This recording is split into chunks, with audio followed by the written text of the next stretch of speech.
G'day, I'm Tone, and as you can see behind me, I'm a little bit excited today. Why? Old shit, that's right. Trains and whatnot. Here we go, gonna enjoy the next couple of hours, aren't we?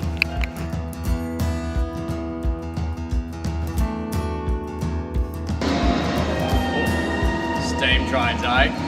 This is a PB15. First started getting built in about 1908. Well, this one was anyway. And I bet you're wondering how a steam engine works. Well, Tone knows, alright? So come over here, let's have a look. So in here, we got the firebox. So basically you build up a nice little fire with coal, and then you got the boiler out the front. Now, that is filled with water. What a lot of people don't know is you've got pipes running up and down, all through there. So you build up the fire, it runs through the pipes, boils it up, a bit like a kettle. And then up here, that's where the steam gathers. Goes into there, comes out through piping. In here, we've got two big pistons. So steam comes down one side, pushes the piston, then goes on the other. Very similar to a car. Runs it out to turn the wheels. So the other interesting thing about it, in the early days, they didn't have brakes at all. So the only way to stop a train was to put it in reverse, similar to the engine brakes on a truck. But that's all they had.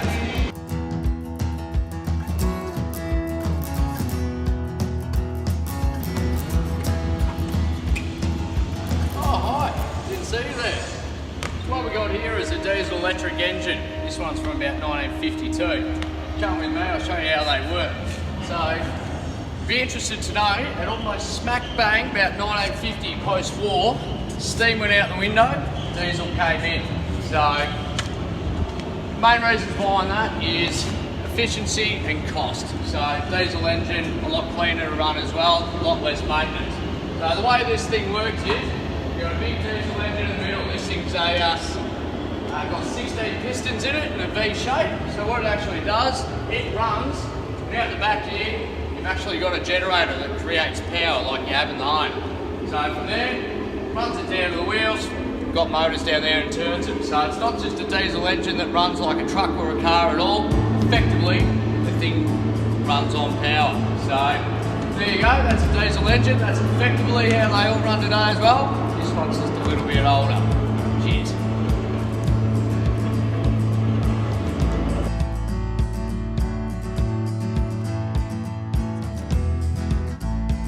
Right, I'm in a train simulator here. Never driven a diesel in my life. Have driven a steam train before, so. But it all looks pretty basic here. It's a bit like my truck actually. Got all this stuff here that I'm pretty sure you don't even use. So, what I'm going to do, I'm just going to release that brake. Give it a little bit of rev, back it on, put it in forward, and we're moving. How's that, eh? Tone the train driver. Whoop, shit. There we go, and obviously you just sit here for, about another 17 or 18 hours, and you get to your destination.